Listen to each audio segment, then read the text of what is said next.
Leitura Bíblica Anual 2022, dia 124, 26 de maio, quinta-feira. Números capítulo 10. O Senhor disse a Moisés: faça 2 trombetas de prata batida, elas serão usadas por você para convocar a congregação e para dar o sinal de partida dos arraiais. Quando tocarem as 2 trombetas, toda a congregação se ajuntará a você à porta da tenda do encontro.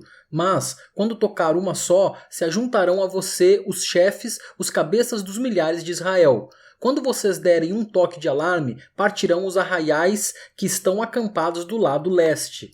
E, quando derem um segundo toque de alarme, então partirão os arraiais que estão acampados do lado sul. Para a partida, deve soar um toque de alarme. Para reunir a congregação, devem tocar as trombetas, mas não na forma de alarme. Os filhos de Arão, sacerdotes, tocarão as trombetas, e isto será para vocês por estatuto perpétuo de geração em geração. Quando, na sua terra, vocês saírem a lutar contra o inimigo que os oprimem, também tocarão as trombetas na forma de alarme, e diante do Senhor, o Deus de vocês, haverá lembrança de vocês, e serão salvos de seus inimigos. Também nos dias de alegria, e nas festas fixas, e no princípio de cada mês, toquem as suas trombetas sobre os seus holocaustos e sobre os seus sacrifícios pacíficos, para que sejam por memorial diante do seu Deus. Eu sou o Senhor, o Deus de vocês. No segundo ano, no segundo mês, aos 20 dias do mês, a nuvem se ergueu de sobre o tabernáculo da congregação. Os filhos de Israel puseram-se em marcha, partindo do deserto do Sinai, jornada após jornada, e a nuvem repousou no deserto de Parã. Assim, pela primeira vez, se puseram em marcha, segundo o mandado do Senhor, por Moisés. Primeiramente partiu o estandarte do arraial dos filhos de Judá, segundo as suas turmas, e sobre o seu exército estava Naasson, filho de Aminadab. Sobre o exército da tribo dos filhos de Issacar estava Nataniel, filho de Zuar, e sobre o exército da tribo dos filhos de Zebulon estava Eliabe, filho de Elon. Então desarmaram o tabernáculo, e os filhos de Gerson e os filhos de Merari partiram, levando o tabernáculo. Depois partiu o estandarte do arraial de Ruben, segundo as suas turmas, e sobre o seu exército estava Elisur, filho de Sedeur. Sobre o exército da tribo dos filhos de Simeão estava Selumiel, filho de Zurissadai, e sobre o exército da tribo dos filhos de Gade estava Eliasaf, filho de Deuel.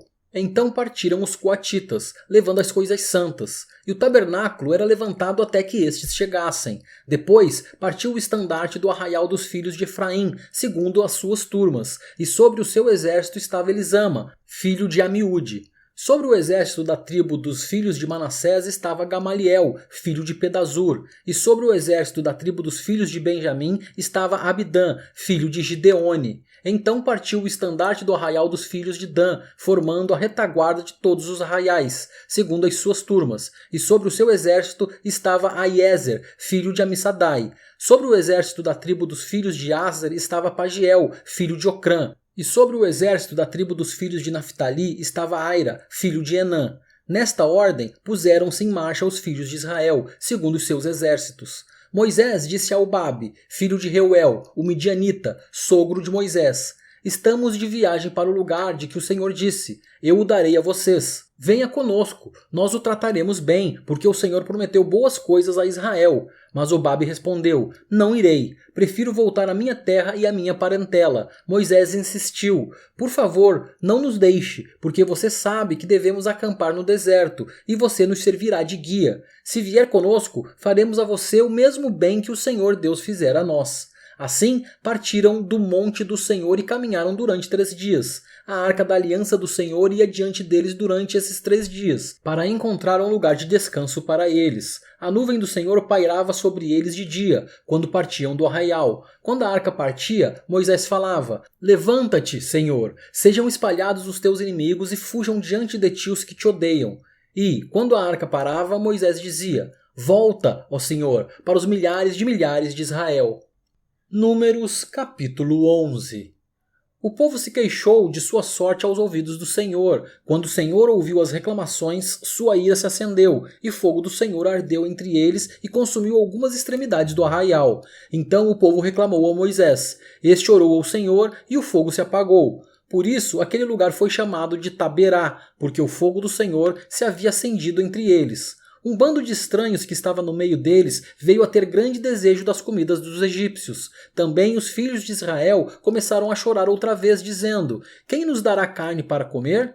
Lembramos dos peixes que comíamos de graça no Egito. Que saudade dos pepinos, dos melões, dos alhos silvestres, das cebolas e dos alhos. Mas agora a nossa alma está seca e não vemos nada a não ser este maná.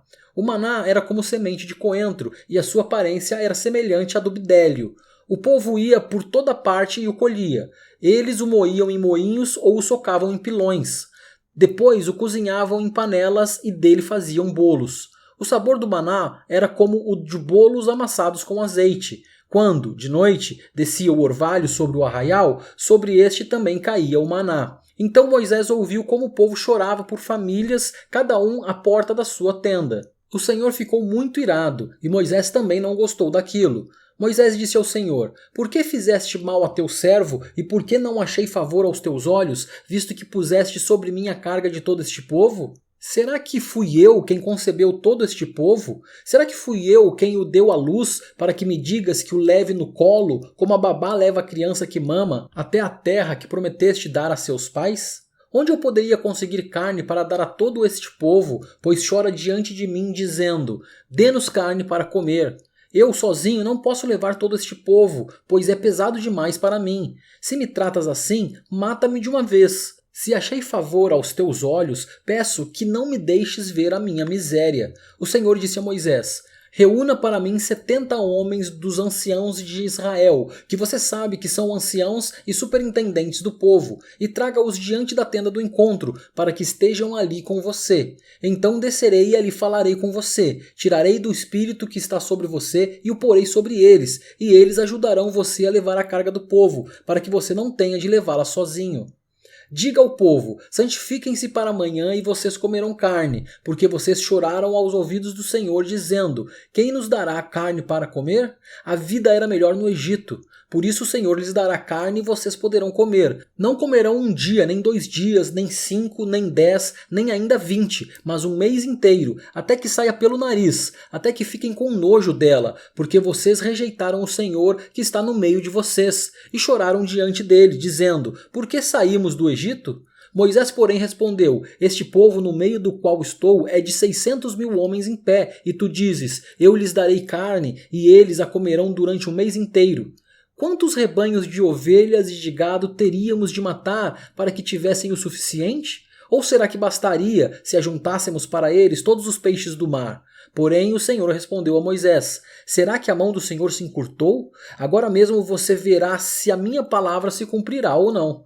Moisés saiu e contou ao povo as palavras do Senhor. Ele reuniu 70 homens dos anciãos do povo e os pôs ao redor da tenda. Então o Senhor desceu na nuvem e falou com Moisés. E, tirando do espírito que estava sobre Moisés, o pôs sobre aqueles 70 anciãos. Quando o espírito repousou sobre eles, profetizaram, mas isto nunca mais se repetiu. Porém, 2 homens ficaram no arraial. Um se chamava Eldade e o outro Medade. O espírito repousou sobre eles, porque estavam entre os inscritos, mesmo que não tivessem ido até a tenda, e profetizavam no arraial. Então um jovem correu e anunciou a Moisés: Eldade e Medade estão profetizando no arraial. Josué, filho de Num, auxiliar de Moisés, um dos seus escolhidos, respondeu e disse: Moisés, meu senhor, ordene que parem com isso.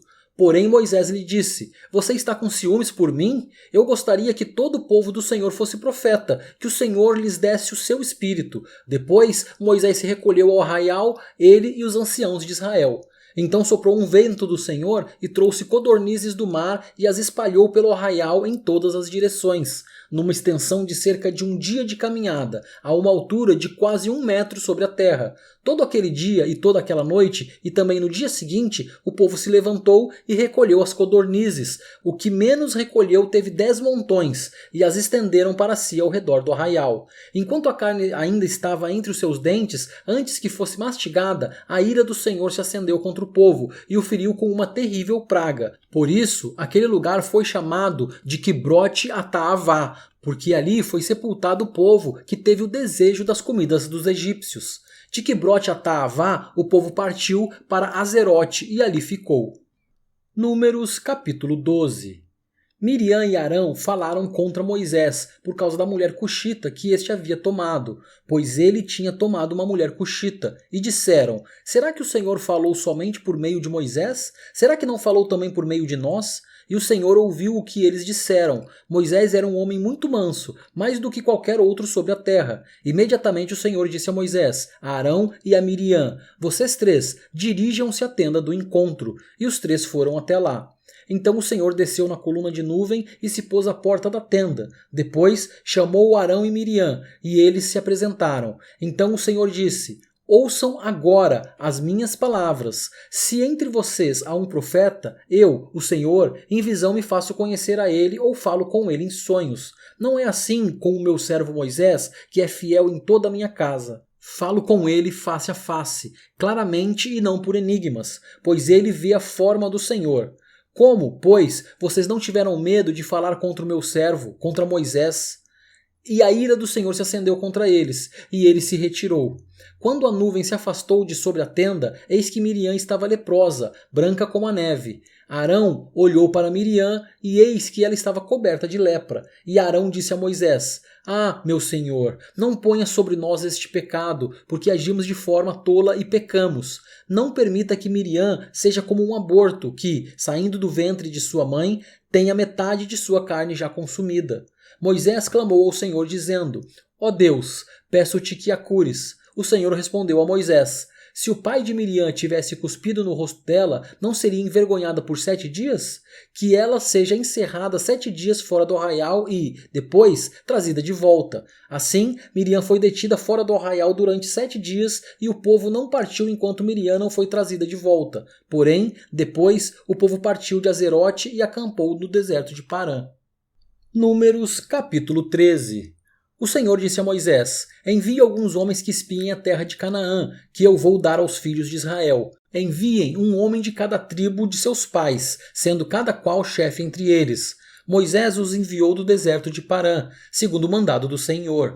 Todos aqueles homens eram chefes dos filhos de Israel. São estes os seus nomes: da tribo de Ruben, Samua, filho de Zacur; da tribo de Simeão, Safate, filho de Ori; da tribo de Judá, Calebe, filho de Jefoné; da tribo de Issacar, Gigeal, filho de José; da tribo de Efraim, Oséias, filho de Num; da tribo de Benjamim, Palti, filho de Rafu; da tribo de Zebulon, Gadiel, filho de Sodi; da tribo de José, pela tribo de Manassés, Gadi, filho de Suzi; da tribo de Dan, Amiel, filho de Gemali; da tribo de Aser, Setur, filho de Micael; da tribo de Naftali, Nabi, filho de Vofzi; da tribo de Gade, Jeuel, filho de Maqui. São estes os nomes dos homens que Moisés enviou a espiar aquela terra, e a Oséias, filho de Num, Moisés deu o nome de Josué. Moisés os enviou a espiar a terra de Canaã e disse-lhes: subam pelo Neguebe e entrem na região montanhosa. Vejam a terra como ela é, e o povo que nela habita, se é forte ou fraco, se são poucos ou muitos. Vejam também como é a terra em que esse povo habita, se é boa ou má, e como são as cidades em que habita, se são arraiais ou fortalezas. Também como é o solo, se é fértil ou estéril, se nele há matas ou não. Tenham coragem e tragam dos frutos da terra. Aqueles dias eram os dias das primícias das uvas. Assim foram e espiaram a terra desde o deserto de Zin até Reob, a entrada de Amate, e subiram pelo Neguebe e foram até Hebron. Ali viviam Aimã, Sesai e Talmai, filhos de Anak. Hebron foi edificada 7 anos antes de Zoan, no Egito. Depois foram até o vale de Escol e ali cortaram um ramo de videira com um cacho de uvas, o qual foi trazido por 2 homens numa vara. Trouxeram também romãs e figos. Esse lugar foi chamado de Vale de Escol por causa do cacho de uvas que os filhos de Israel cortaram ali. Depois de 40 dias, voltaram de espiar a terra. Vieram a Moisés, a Arão e a toda a congregação dos filhos de Israel em Cádiz, no deserto de Parã. Fizeram um relato do que tinham visto, a eles e a toda a congregação, e mostraram-lhe os frutos da terra. Relataram a Moisés e disseram: fomos à terra a qual você nos enviou. De fato, é uma terra onde mana leite e mel. Estes são os frutos dela. Mas o povo que habita nessa terra é poderoso, e as cidades são muito grandes e fortificadas. Também vimos ali os filhos de Anak. Os amalequitas habitam na terra do Neguebe. Os heteus, os jebuseus e os amorreus habitam nas montanhas. Os cananeus habitam perto do mar e na beira do Jordão. Então Caleb fez calar o povo diante de Moisés e disse: vamos subir agora e tomar posse da terra, porque somos perfeitamente capazes de fazer isso. Porém, os homens que tinham ido com ele disseram: não podemos atacar aquele povo, porque é mais forte do que nós. E, diante dos filhos de Israel, falaram mal da terra que haviam espiado, dizendo: a terra pela qual passamos para espiar é terra que devora os seus moradores, e todo o povo que vimos nela são homens de grande estatura. Também vimos ali gigantes, os filhos de Anak são descendentes de gigantes. E éramos, aos nossos próprios olhos, como gafanhotos, e assim também éramos aos olhos deles.